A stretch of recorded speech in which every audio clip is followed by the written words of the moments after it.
Kali ini saya akan melakukan trik penggandaan uang.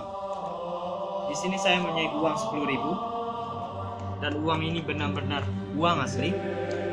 Dan di sini saya mempunyai kotak dan kotak ini kosong. Boleh Anda lihat sendiri, kosong ya.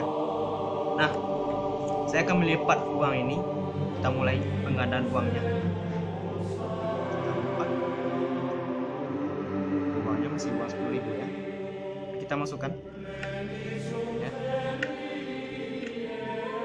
Kita tutup tanpa waktu lama, tanpa menunggu waktu lama. Saya snap seperti ini.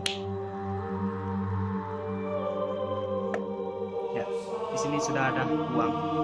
Kita lihat ya. Kita buka.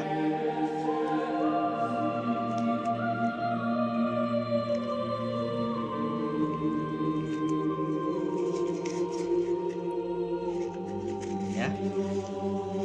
Di sini ada uang 50, pecahan 50.000 dan kotak ini benar-benar kosong. Terima kasih.